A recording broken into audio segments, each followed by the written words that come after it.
Aliens, छोटे छोटे हरे लोग, हजारों आंखें होंगी या सिर्फ एक आंख, साई-फाई मूवी जैसे मॉन्स्टर्स, हवा में तैरते टेंटिकल्स वाले जीव, कोई अनजान बहुत ही एडवांस्ड सिविलाइजेशन। क्या कभी साइंस फिक्शन हकीकत बन सकता है? सीधी सी बात है कि हॉलीवुड एलियन से फर्स्ट कांटेक्ट को लेकर इतने फैसिनेटेड क्यों है? क्योंकि ये इंसानी इतिहास की सबसे बड़ी वैज्ञानिक खोज बन जाएगी। दिक्कत यह है कि हमारा यूनिवर्स एक्स्ट्रा टेरेस्ट्रियल से मिलने में विशाल अड़चने पैदा करता रहा है। ये सब देखकर ऐसा लगता है जैसे यूनिवर्स हमें पहला कांटेक्ट बनाने से रोक रहा है। हम कॉस्मोस में खोजबीन कर रहे हैं। क्या कभी हम इंटेलिजेंट एलियन लाइफ खोज पाएंगे या फिर हम एकदम अकेले हैं?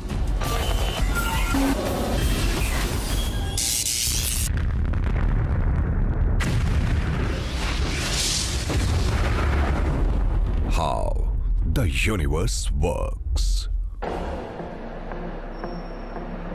एरेसिबो ऑब्जर्वेटरी, पुर्टो रिको।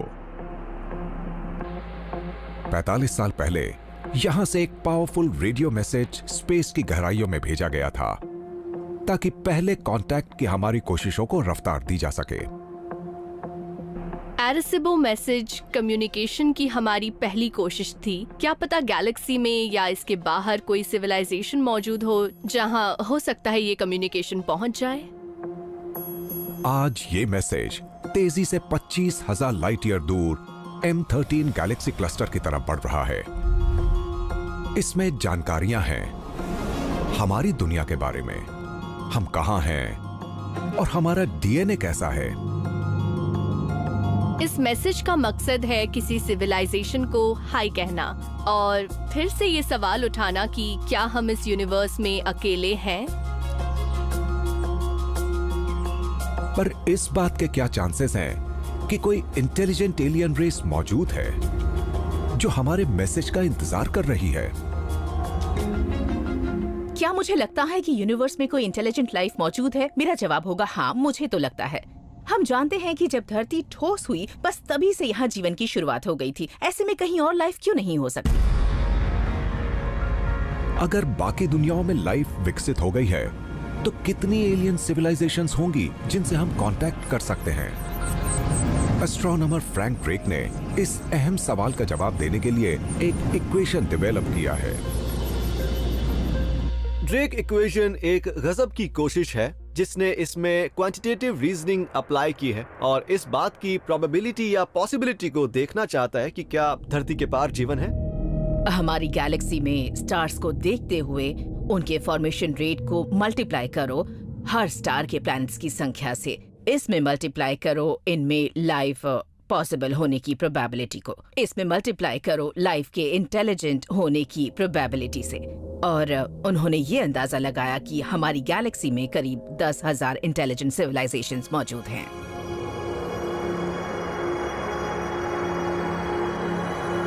पहली बार ड्रेक इक्वेशन के प्रपोज होने के बाद से गैलेक्सी के बारे में हमारी समझ बहुत तेजी से बढ़ी है। अब हमने अपने सोलर सिस्टम के बाहर की दुनियाएं खोज निकाली हैं। ये हैं एक्सोप्लैनेट्स। एक्सोप्लैनेट बड़ी तादाद में खोजे जा रहे हैं। 4,000 की तो अब तक पहचान भी की जा चुकी है। टेक्निक्स के चलते हर रोज नए एक्सोप्लैनेट खोजे जा रहे हैं। साइंटिस्ट मानते हैं कि अभी तो हमें बस एक झलक ही पता चली है। अगर कॉस्मोस प्लैनेट्स बनाने में इतनी माहिर है, शायद वो ऐसे हालात बना सकता है कि पूरे यूनिवर्स में लाइफ मुमकिन हो जाए। जब कई दशक पहले ड्रेक इक्वेशन तैयार किया गया था तब हमें कोई आइडिया नहीं था कि एक्सोप्लैनेट क्या होता है। और अब हमें लगता है कि यूनिवर्स में जितने तारे हैं उससे कहीं ज्यादा प्लैनेट्स हैं। अगर ये माने कि लाइफ बहुत ही रेयर है तो भी इस बात के चांसेस बहुत ज्यादा हैं कि यूनिवर्स में कहीं तो लाइफ हो सकती है। और इसी वजह से इस बात के चांसेस हो सकते हैं कि यूनिवर्स में लाइफ बड़ी तादाद में है और हो सकता है कि अनगिनत एडवांस्ड एलियन सिविलाइजेशन हो। ये कोई साइंस फिक्शन नहीं है, ये बस बेसिक प्रोबेबिलिटी है। अगर प्रोबेबिलिटी बताती है कि बड़ी तादाद में एलियन सिविलाइजेशंस मौजूद हैं, तो क्या यह बात अजीब नहीं लगती कि अभी तक हमने फर्स्ट कांटेक्ट नहीं बनाया? मुझे लगता है कि बहुत सारे रीजन हैं ये मानने के कि यूनिवर्स में सिविलाइजेशन मौजूद है। पर अभी हमारे पास उसका कोई सबूत नहीं है। इसका एक जवाब यह हो सकता है कि कॉस्मोस बहुत ही विशाल है। शहर की रात में चमकती ये लाइट्स देखिए। आप ये मान लीजिए कि ये गैलेक्सी में चमकते स्टार्स हैं। अब अगर गैलेक्सी में कुल 10,000 कम्युनिकेटिंग सिविलाइजेशंस हैं तो आपको लग सकता है ओ वो देखिए वो रही एक वो सड़क पर दिक्कत यह है कि गैलेक्सी में सैकड़ों अरब स्टार्स हैं और इसका मतलब यह है कि हो सकता है हमारा सबसे नजदीकी पड़ोसी एकदम पास में ना हो बल्कि शहर के आखिरी सिरे पर हो। हम मिल्की वे के सबब्स में रहते हैं, सबसे दूर के सिरे से 75,000 लाइट ईयर्स दूर। रेडियो सिग्नल्स लाइट की स्पीड से ट्रैवल करते हैं। इस स्पीड लिमिट की वजह से गैलेक्सी के सबसे दूर के सिरे तक भेजा गया कोई सिग्नल 75,000 सालों में अपनी मंजिल पर पहुंचेगा। हमें ये बात याद रखनी चाहिए कि गैलेक्सी महाविशाल है। अगर ये मान लें कि गैलेक्सी में 10,000 सिविलाइजेशंस हैं तो मुमकिन है कि स्टार्स के बीच की दूरी इतनी ज्यादा है कि हम शायद कभी एक दूसरे के साथ कम्युनिकेट ही ना कर पाएं। तो 45 साल पहले भेजा गया एरेसीबो रेडियो मैसेज अभी भी किसी पॉसिबल एलियन सिविलाइजेशन से 10,000 किलोमीटर दूर होगा। हमारा टारगेट 25,000 लाइट ईयर दूर है। मैसेज अभी यहाँ से 45 लाइट ईयर दूर ही गया है क्योंकि वो लाइट की स्पीड से ट्रैवल कर रहा है, मतलब वो अपने टारगेट से बहुत दूर है। यूनिवर्स का साइज बहुत विशाल है और यही फर्स्ट कांटेक्ट करने में दिक्कत पेश करता है और फिजिक्स के लॉ रेडियो सिग्नल्स को उसके पार नहीं जाने देते। आप लाइट की स्पीड से फास्ट नहीं जा सकते, तो हमारी गैलेक्सी में भले लाइफ भरपूर हो, बहुत सारी सिविलाइजेशंस हो, पर वो बहुत बहुत दूर हैं। मैं कोई बुरी खबर नहीं देना चाहता, लेकिन ये सच है कि यूनिवर्स बहुत ही ज्यादा विशाल है। भले यूनिवर्स विशाल हो, पर हम धरती पर सबसे ज्यादा एडवांस्ड टेक्नोलॉजी से इस पहुंच की स्पीड को बढ़ाते जा रहे हैं। दूसरी सिविलाइजेशंस को खोजने के सीरियस साइंटिफिक तरीके हो सकते हैं और ब्रेक थ्रू लिसन प्रोजेक्ट इस वक्त हमारे पास सबसे अच्छा तरीका है। हमारे पास मॉडर्न फैसिलिटीज मौजूद हैं, रेडियो टेलीस्कोप्स, ऑप्टिकल टेलीस्कोप्स, सारी दुनिया आसमान को देख रही है।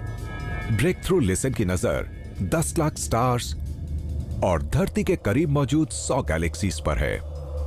इंटेलिजेंट एक्स्ट्रा टेरेस्ट्रियल कम्युनिकेशंस की खोजबीन के लिए यह सबसे गहरी सर्च है। अगर एक एयरक्राफ्ट रडार सिग्नल दे रहा है और वो 1000 नजदीकी तारों में से किसी के भी पास है, तो ब्रेक थ्रू लिसन प्रोजेक्ट इसे सुन सकता है। तो अगर कहीं कुछ है जो सिग्नल दे रहा है, तो ब्रेक थ्रू लिसन प्रोजेक्ट इसे सुन सकता है। ब्रेक थ्रू ने शुरुआत धरती के सबसे नजदीकी 1700 तारों से की थी, पर अब तक सन्नाटा पसरा है। ये एक बहुत ही हैरत भरी, खूबसूरत पर निराशा में डालने वाली बात है, क्योंकि हमें अब तक कुछ भी सुनाई नहीं दिया है। पर एक बात हमें याद रखनी चाहिए कि नेगेटिव रिजल्ट का मतलब ये नहीं कि एलियन सिविलाइजेशन है ही नहीं। ब्रेक थ्रू लिसन बस अपनी खोजबीन की शुरुआत कर रहा है। इसे कॉस्मोस का बहुत बड़ा इलाका सर्च करना है। इस काम में बहुत धीरज रखना पड़ेगा। अगर आप ड्रेक्स इक्वेशन को देखें और पाएं कि 10,000 इंटेलिजेंट सिविलाइजेशंस मौजूद हैं, पर गैलेक्सी में करीब 250 अरब स्टार्स हैं, इसका मतलब यह है कि हर 2.5 करोड़ स्टार्स के बीच एक सिविलाइजेशन है। यह तो बहुत मुश्किल काम है। यूनिवर्स का साइज इतना ज्यादा है कि एलियन कम्युनिकेशन के लिए हमें बहुत लंबे वक्त तक इंतजार करना पड़ेगा। अगर हमने कोई सिग्नल पकड़ भी लिया तो हो सकता है बहुत लेट हो चुका हो। अगर हमें कोई मैसेज मिल भी जाता है तो उसे पहुंचने में कई साल लग गए होंगे। अब तक वो सिविलाइजेशन कब की खत्म हो गई होगी। क्या हमें बहुत देर हो चुकी है? क्या एलियंस पहले ही मर चुके हैं?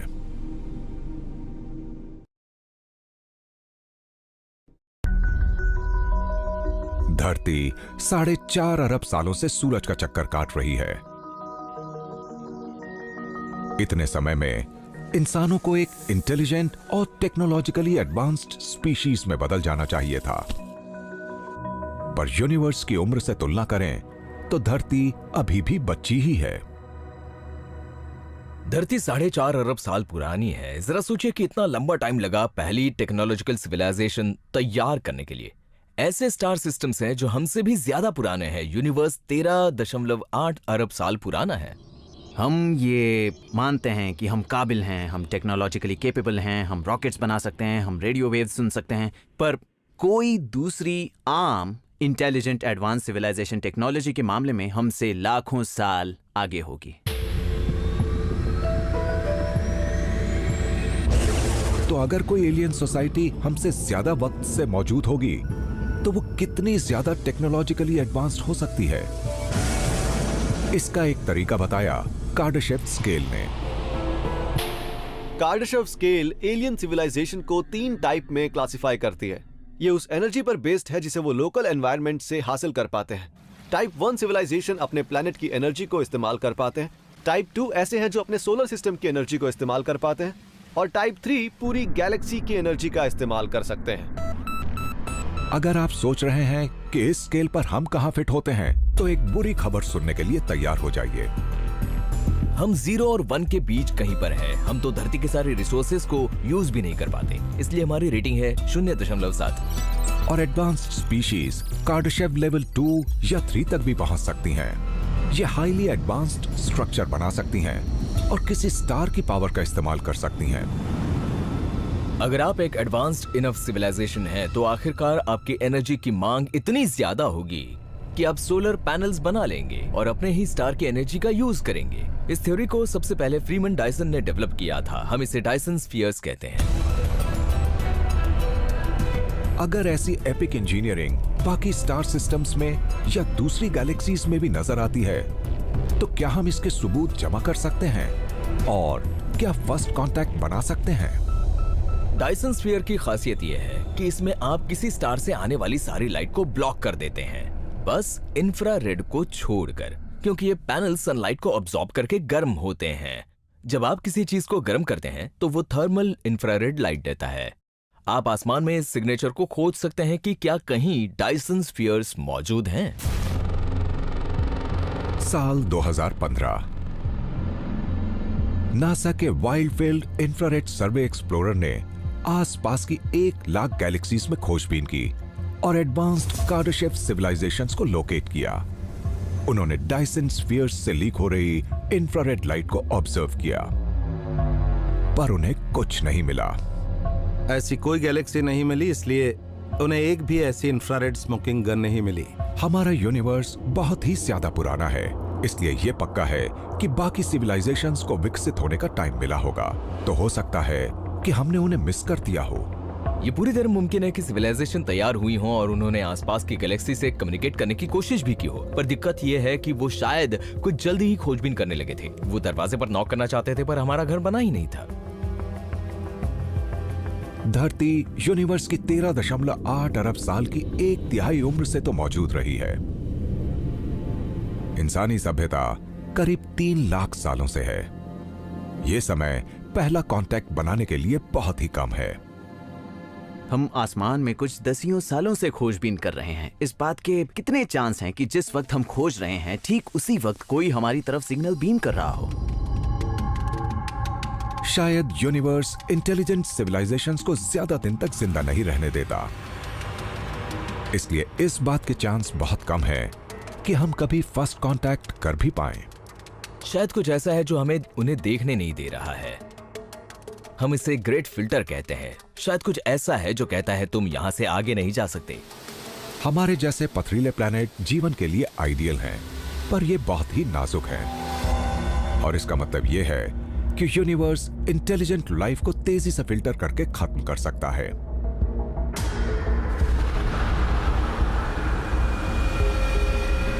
हमने बहुत से वायलेंट स्टार के धमाके खोजे हैं, जैसे गैमा रे बर्स्ट। ये इतने ज्यादा ताकतवर होते हैं कि ये प्लैनेट्स को, यहाँ तक कि पूरी गैलेक्सी को स्टेरिलाइज कर सकते हैं। और अगर इंटेलिजेंट स्पीशीज इस नेचुरल फिनोमेना में बच भी जाती हैं, तो भी वो सेल्फ डिस्ट्रक्ट के जरिए फिल्टर आउट हो सकती हैं। हमने अपने एक्सपीरियंस से ये जाना है कि टेक्नोलॉजी डेवलप करने के साथ हमने अपनी तबाही के तरीके भी तैयार कर लिए हैं। जैसे हमने अपने प्लेनेट पर क्लाइमेट को चेंज कर लिया है, मास डिस्ट्रक्शन के वेपन तैयार कर लिए हैं, इसलिए ये बहुत मुमकिन है कि बहुत ज्यादा एडवांस सिविलाइजेशंस बहुत कम टिक पाई हैं। अगर उनकी लाइफ कम है तो इससे समझा जा सकता है कि क्यों इस समय उनमें से बहुत कम हमारे साथ कम्युनिकेट करने के लिए मौजूद होंगी। एक खत्म हो चुकी एलियन सिविलाइजेशन के खंडहर भी मिल जाएं, तो ये इंसानों के लिए एक अल्टीमेट कॉस्मिक वार्निंग हो सकती है। अगर हमें ऐसी कोई सिविलाइजेशन खोजनी है जिसने पोल्यूशन या किसी लड़ाई की वजह से खुद को खत्म कर लिया हो, तो ये हमारे लिए आईना देखने जैसा होगा, क्योंकि हमारे साथ भी ऐसा हो सकता है। इसलिए धरती पर हमें इससे जरूरी सबक सीखने होंगे। हम बस यही उम्मीद कर सकते हैं कि कोई एडवांस्ड एलियन स्पीशीज यूनिवर्स के घातक फिल्टर से बच जाए। पर अगर सचमुच कहीं ईटी मौजूद हैं, तो भी फर्स्ट कांटेक्ट के चांस बहुत ही कम है।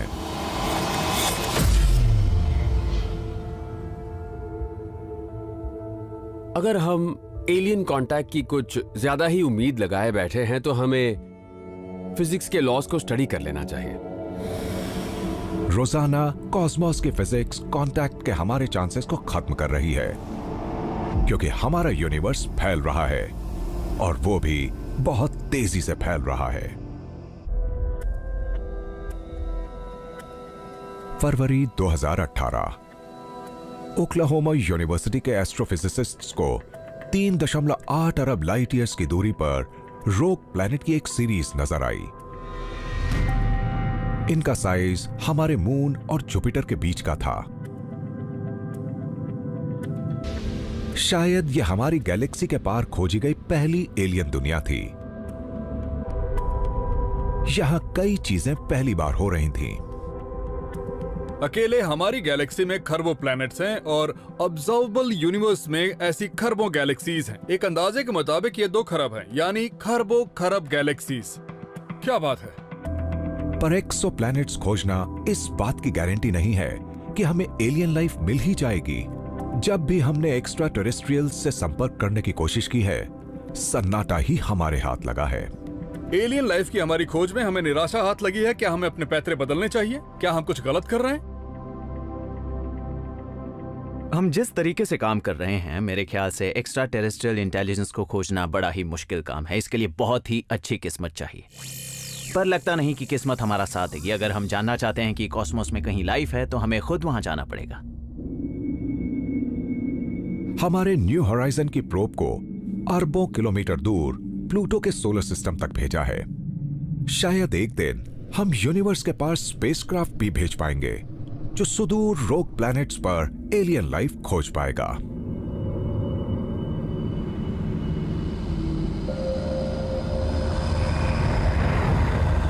पर अगर कोई स्पेसक्राफ्ट हमारी गैलेक्सी को छोड़कर दूसरी दुनियाओं में जाता है, तो उसका मिशन कॉस्मोस की फिजिक्स की वजह से बहुत मुश्किल होगा।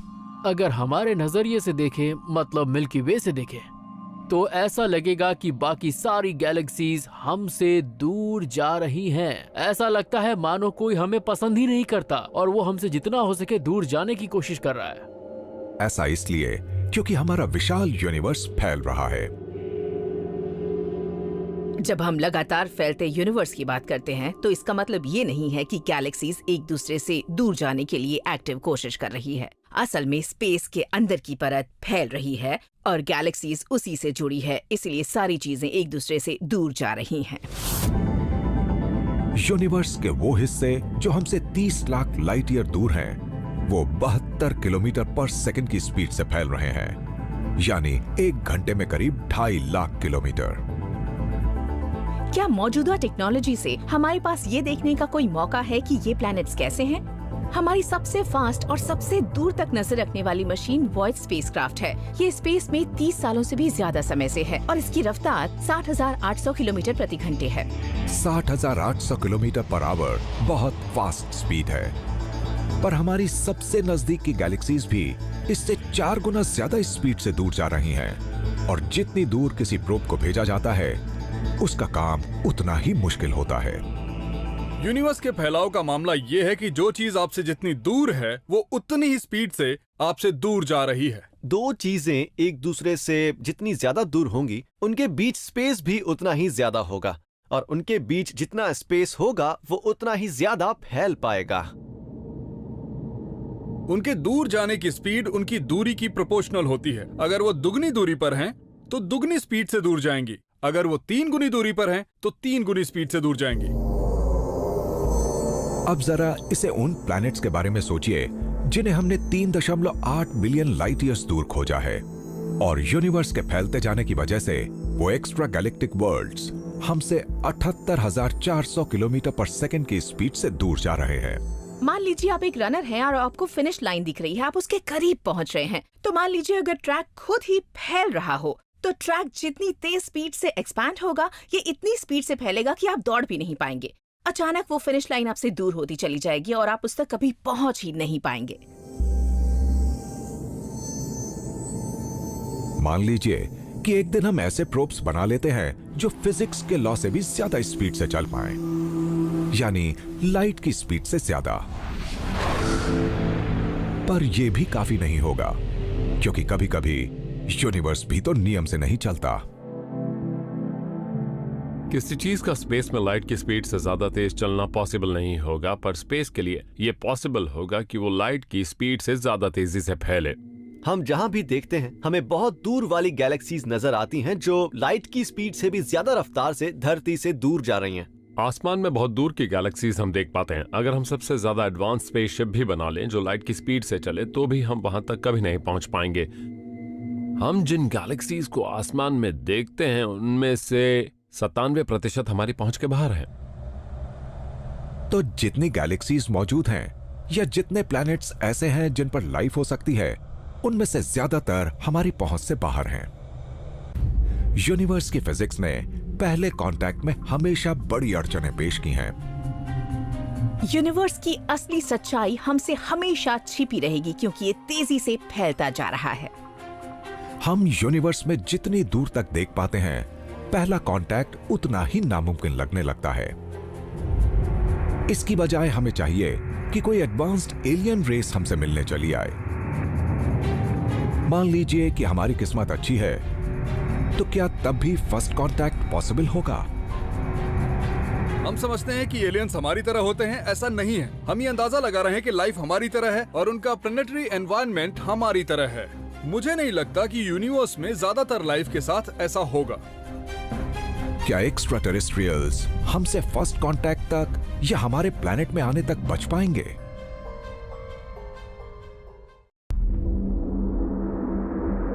जुलाई 2019 पहले टेस्ट सैटेलाइट ने 31 लाइट ईयर्स दूर एक नया एलियन वर्ल्ड देखा जिसका नाम है GJ357d। इसका मास धरती से 6 गुना ज्यादा है, इसलिए इसे सुपर अर्थ माना जाता है और हमारे ऑब्जर्वेशंस के मुताबिक सुपर अर्थ्स इंसानों के लिए एकदम सही लग रही है। हमें सबसे कॉमन टाइप का टेरेस्ट्रियल प्लैनेट नजर आ रहा है जिसे हम सुपर अर्थ कहते हैं। मतलब ये है कि वो एक टेरेस्ट्रियल प्लैनेट है पर वो बहुत ज्यादा विशाल है। ज्यादा विशाल होने का मतलब है ज्यादा ग्रेविटी होना। ऐसे प्लैनेटरी एनवायरनमेंट तैयार करना जो धरती से एकदम अलग है और वहां जीवन भी एकदम अलग तरह का होगा। अगर वो सुपर अर्थ की सरफेस पर होंगे तो वहां ग्रेविटी बहुत ही ज्यादा स्ट्रॉन्ग होगी, इसलिए ये एलियन उतने लंबे नहीं होंगे पर वो बहुत ही ज्यादा मजबूत होंगे। सुपर अर्थ यूनिवर्स की रचनाओं में से एक है। दूसरे एक्सोप्लैनेट्स भी हैं जो स्टार्स का चक्कर काट रहे हैं। ये स्टार हमारे सूरज से 10 गुना छोटे हैं और दूसरे बाइनरी सिस्टम्स बना रहे हैं जिनमें एक की बजाय 2 स्टार हैं। हम हर साइज और शेप के प्लैनेट्स देखते हैं। वो हर तरह के शेप और साइज या कॉन्फ़िगरेशंस के स्टार के चारों तरफ घूमते हैं। ऐसे में लाइफ हमारी सोच से कहीं ज्यादा रिच और विविधता से भरी हो सकती है। यही कमाल की बात है।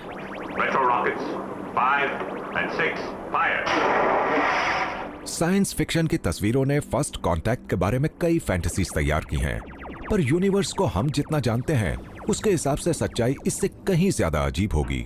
हॉलीवुड ने एलियंस के बारे में हमारी जो इमेजिनेशन है उसे बहुत ही सीमित कर दिया है कि वो हमारी तरह दिखते हैं और वो रबर सूट या ऐसी कोई चीज पहने रखते हैं।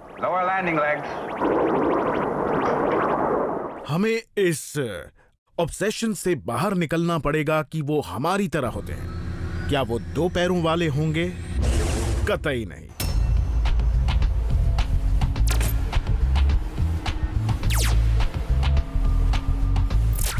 मान लीजिए कि एक इंटेलिजेंट एलियन स्पीशीज हमारे स्टेलर नेबरहुड में रहती है और वो हमसे फर्स्ट कांटेक्ट करना चाहती है। अगर वो एलियन सुपर अर्थ पर इवॉल्व हुआ है या येलो की बजाय रेड स्टार का चक्कर काटते किसी प्लैनेट पर, तो उसकी बायोलॉजी बहुत अलग होगी और वो धरती पर कभी अपने पैर या टेंटिकल नहीं रख पाएगा।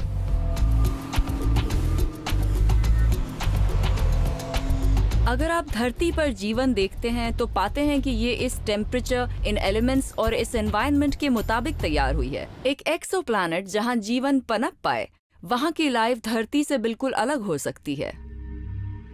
किसी एलियन वर्ल्ड में हालात कैसे होंगे अगर वहां थोड़ा सा ज्यादा पोटेशियम हो, या वो धरती से थोड़ा सा ज्यादा गर्म हो, या वहां हमसे ज्यादा थिक एटमॉस्फेयर हो। ऐसे हर छोटे छोटे फर्क का मतलब है एकदम अलग किस्म का इकोसिस्टम।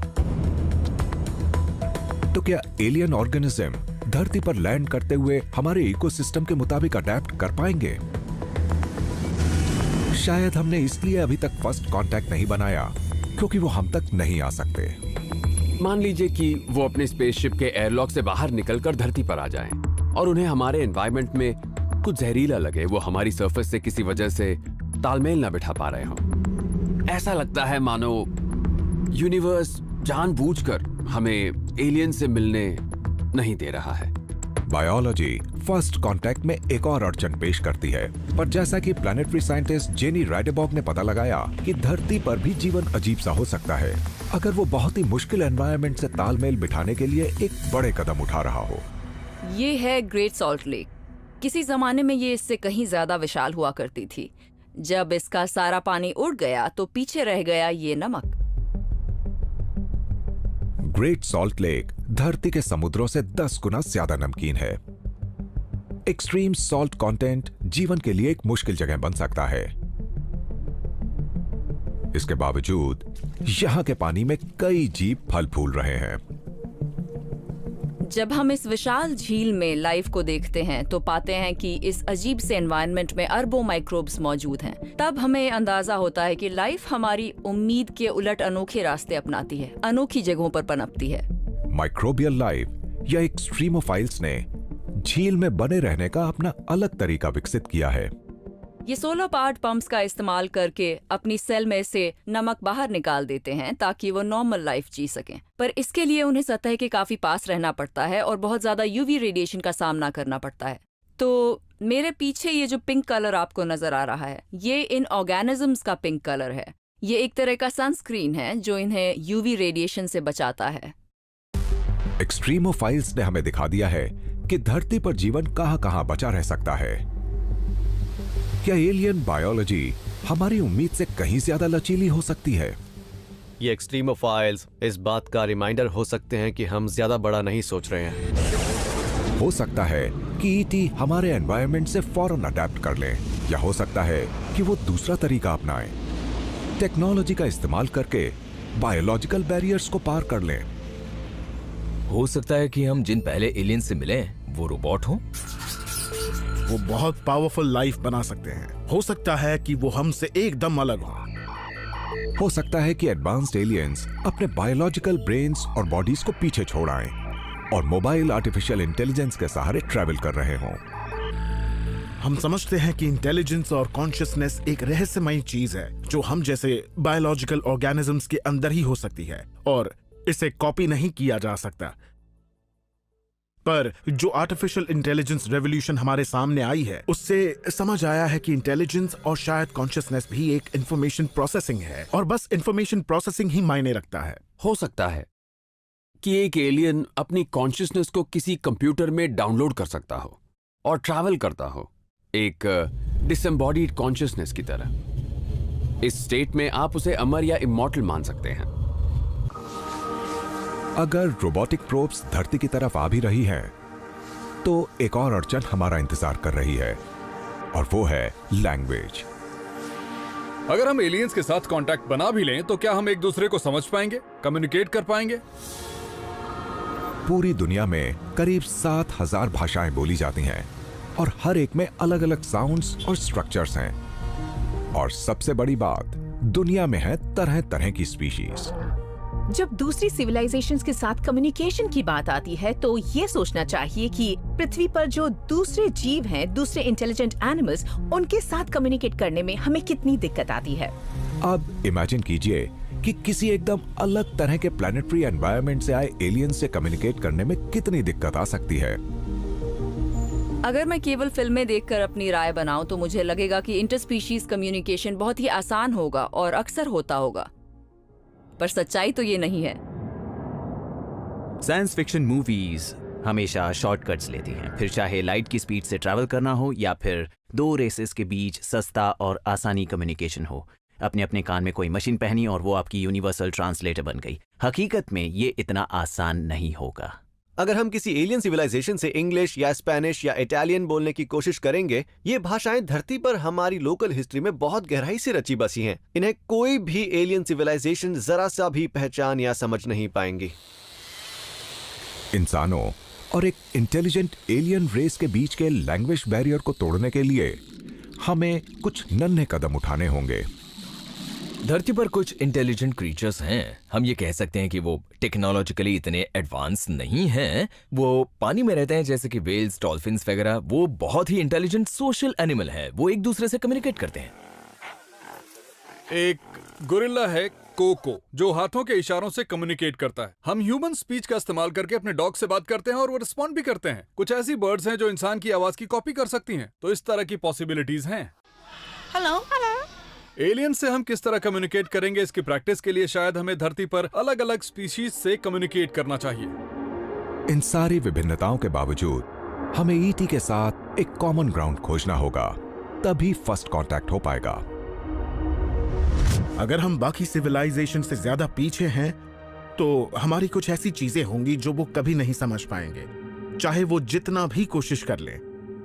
मुझे कैट्स पसंद हैं, वो बहुत स्मार्ट होती हैं, पर मैं किसी कैट को कभी समझा नहीं सकता कि मैं किसी को क्या टेक्स्ट मैसेज कर रहा हूं।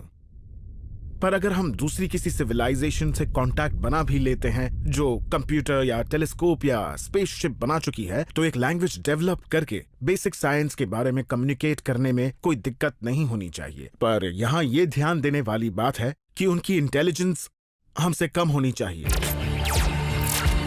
तो ये पॉसिबल है कि कोई एडवांस स्पीशीज फर्स्ट कांटेक्ट के चैलेंजेस से निपटने का रास्ता निकाल ले।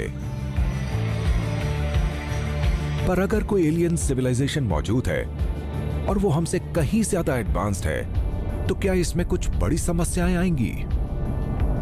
शायद यही वजह है कि इंटेलिजेंट एलियंस कभी भी धरती पर नहीं आए हैं। इसकी वजह हो सकती है कि शायद हम उनके लिए उतने इंटरेस्टिंग नहीं हैं। क्या फर्स्ट कांटेक्ट का सबसे बड़ा बैरियर यह है कि एलियंस हमसे मिलना ही नहीं चाहते?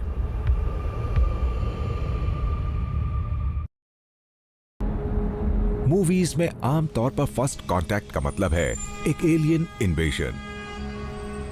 शहरों में तबाही मच जाती है।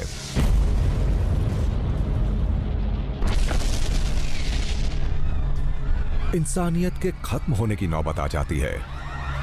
शायद ईटी को बुलाना इतनी अच्छी बात ना भी हो। इमेजिन कीजिए कि हमारे पास एक इंटरगैलेक्टिक ईमेल आता है किसी सुपर एलियन सिविलाइजेशन .org से। उसमें लिखा है कि हम 30 साल बाद तुम्हारे पास आ रहे हैं। तो क्या ऐसा होगा कि हम फिर से किसी रियलिटी टीवी शोज में बिजी हो जाएंगे कि अभी तो बहुत समय है? नहीं, हम एकदम परेशान हो जाएंगे। लोग बदहवास हो जाएंगे। पर सच ये है कि हम कई दशकों से अपनी लोकेशन कॉस्मोस में भेजे जा रहे हैं। करीब 100 सालों से धरती पर एक टेक्नोलॉजिकल वर्ल्ड बना है और इस दौरान हम लगातार सिग्नल्स ब्रॉडकास्ट करते आ रहे हैं, लेकिन इसके बावजूद अभी तक उनसे कोई अट्रैक्ट नहीं हुआ है।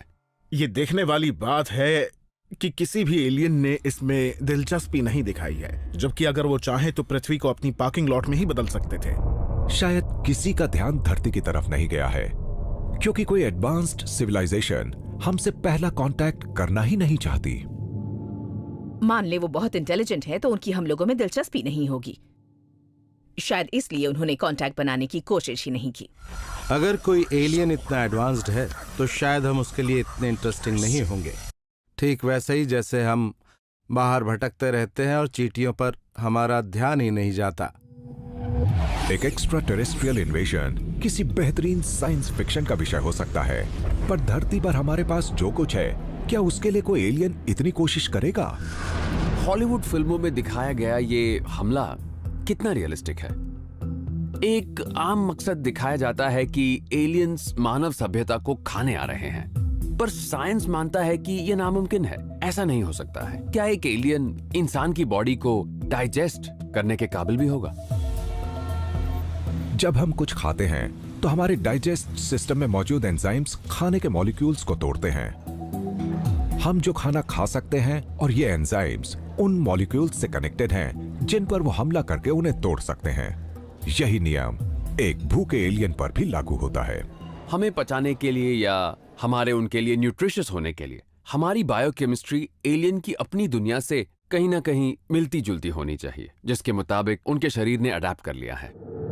तो ये पॉसिबल नहीं दिखता कि एलियंस खाने की तलाश में धरती पर आएंगे। तो क्या ड्रिंक की तलाश में आ सकते हैं? लाइफ पॉसिबल करने के लिए पानी का लिक्विड फॉर्म में होना बहुत जरूरी है। अगर एलियंस किसी बंजर सूखे प्लैनेट पर रहते हैं तो हमारे जैसी पानी की दुनिया उन्हें अपनी तरफ खींच सकती है। हालांकि हम धरती को ब्लू प्लैनेट कहते हैं, पर हमारे ओशंस उतने अनूठे नहीं हैं। यूनिवर्स में पानी के इससे भी ज्यादा बड़े रिसोर्सेस मौजूद हैं। हमारे सोलर सिस्टम में हमें पता चल रहा है कि गैस जायंट्स का चक्कर काट रहे मून्स में ज्यादातर लिक्विड वाटर मौजूद है। हम मानते हैं कि जुपिटर के मून यूरोपा में पानी की बर्फ की एक लेयर है जो करीब 24 किलोमीटर मोटी है और ऐसे समुद्र पर तैर रही है जो करीब 160 किलोमीटर गहरा है। इस अकेले मून पर धरती के सारे समुद्रों को मिला दे तो भी इससे दुगना पानी मौजूद है। यूरोपा हमारे सोलर सिस्टम का वाटर वर्ल्ड है, ना कि हमारी पृथ्वी। तो अगर कोई एलियन पानी की तलाश कर रहा होगा तो वो धरती जैसे बड़े प्लैनेट पर नहीं आएगा जहां वो अपना विशाल स्ट्रॉ डालकर पानी ले ले। वो तो आउटर सोलर सिस्टम जाएगा और पानी लेगा आइसी मून से। कोई एलियन रेस धरती के बहुत ही ताकतवर ग्रेविटेशनल पुल पर मेहनत क्यों करेगी अगर वो यूरोपा से पानी निकाल सकती है? वहां ग्रेविटी हमसे 10 गुना कमजोर है। अब देखें कि हमारे पास दूसरे कौन से रिसोर्सेस हैं। शायद एलियंस धरती की क्रस्ट पर आ सकते हैं यहां पर मौजूद मेटल्स लेने के लिए, यानी आयरन या टाइटेनियम या प्लैटिनम। शायद एलियंस इनका वही इस्तेमाल करते होंगे जो हम करते हैं, यानी स्पेसशिप्स बनाने के लिए या अपनी टेक्नोलॉजी बनाने में। ऐसे मटेरियल किसी भी एलियन सिविलाइजेशन के लिए काम के हो सकते हैं जिसे मिनरल रिसोर्सेज की जरूरत हो। दिक्कत यह है कि हमारे ज्यादातर मेटल्स तो सतह के नीचे काफी गहराई में छिपे हैं। जब हमारी पृथ्वी बनी तो इसका ज्यादातर आयरन कोर में जाकर दब गया और वो अपने साथ बहुत सारे दूसरे मेटल्स भी ले गया, और इसलिए धरती से माइन करके इन्हें निकालना बहुत मुश्किल है। किसी एलियन रेस के लिए यह ज्यादा अच्छा रहेगा कि वो एस्ट्रॉइड बेल्ट में आसानी से मिलने वाले मिनरल्स की तलाश करे। एस्ट्रॉइड बेल्ट में एक एस्ट्रॉइड है जिसका नाम है साइकी। बिल्कुल पृथ्वी के कोर की तरह ये प्योर आयरन निकल से बना है। साइकी में करीब 240 किलोमीटर लंबी आयरन निकल की पट्टी है। जाहिर है कि ईटी इसके लिए भी हमारे पास नहीं आने वाले। मुझे नहीं लगता कि कोई वजह है जिससे एलियंस धरती पर आएंगे। ये सारी चीजें कहीं बाहर भी आसानी से मिल जाएंगी। इसलिए फर्स्ट कांटेक्ट की पॉसिबिलिटी बहुत ही मुश्किल सी लग रही है। यूनिवर्स इसमें विशाल अड़चनें बना रहा है और वो हमें किसी इंटेलिजेंट एलियन रेस से कम्युनिकेशन करने से रोक रहा है। हो सकता है कि उन्हें हमसे कांटेक्ट करने में जरा भी दिलचस्पी ना हो। क्या ये मुमकिन है कि कहीं कोई एलियन सिग्नल्स आए हो, हमने डिटेक्ट किए हो और हमें इसका एहसास भी ना हो? साइंटिस्ट्स ने एक पावरफुल कॉस्मिक सिग्नल का पता लगाया है जो उन्हें समझ में नहीं आया। क्या ये फर्स्ट कांटेक्ट हो सकता है? जुलाई 2018 ब्रिटिश कोलंबिया के चाइम टेलीस्कोप ने रेडियो एनर्जी का एक शॉर्ट फ्लैश डिटेक्ट किया। पलक झपकने से भी तेज। इसे फास्ट रेडियो बर्स्ट कहा जाता है। ये बहुत ही पावरफुल और बहुत ही छोटे रेडियो बर्स्ट्स हैं जो रेडियो वेवलेंथ्स में सूरज से कई गुना ज्यादा चमकीले हो सकते हैं। ये पल भर में चमक कर गायब हो जाते हैं। ज्यादातर तेज रेडियो बर्स्ट्स एक ही बार दिखे हैं, चमके और हमेशा के लिए गायब हो गए। पर यह वाला ऐसा नहीं है। कुछ दिन बाद साइंटिस्ट्स को एक बार फिर इसकी चमक नजर आई। इस तरह का बर्स्ट पैदा करने के लिए जो एनर्जी चाहिए कि अरबों लाइट ईयर दूर भी धरती पर हम इन्हें डिटेक्ट कर पा रहे हैं, बहुत एनर्जी चाहिए। ऐसी चीजें हमें पहले भी दिखती आई हैं, फटते हुए स्टार्स, गैमा रेज बर्स्ट, ये बहुत ही अजीब चीजें हैं। पर ये उनकी तरह नहीं था, क्योंकि इनमें से कुछ फास्ट रेडियो बर्स्ट रिपीट होते हैं। तो ये जो कुछ भी है, ये इस तरह की एनर्जी जनरेट कर सकता है कि ये इसे दोहराए। लाइट बहुत अलग अलग वेवलेंथ्स में आती है। रेडियो वेव इनमें सबसे लंबी होती हैं और इसलिए ये लॉन्ग डिस्टेंस कम्युनिकेशन के लिए अच्छी हैं। हम करीब 100 सालों से रेडियो वेव्स का इस्तेमाल करते आ रहे हैं। वायरलेस रेडियो से लेकर टीवी तक, सेल फोन कॉल से लेकर स्पेस प्रोब से कम्युनिकेशन तक। क्या एलियन सिविलाइजेशंस बहुत बड़े पैमाने पर रेडियो वेव्स का इस्तेमाल कर रही होंगी? क्या हो अगर हम एलियन कम्युनिकेशन को पहले ही पकड़ चुके हैं और हमें ये बात पता ही न हो?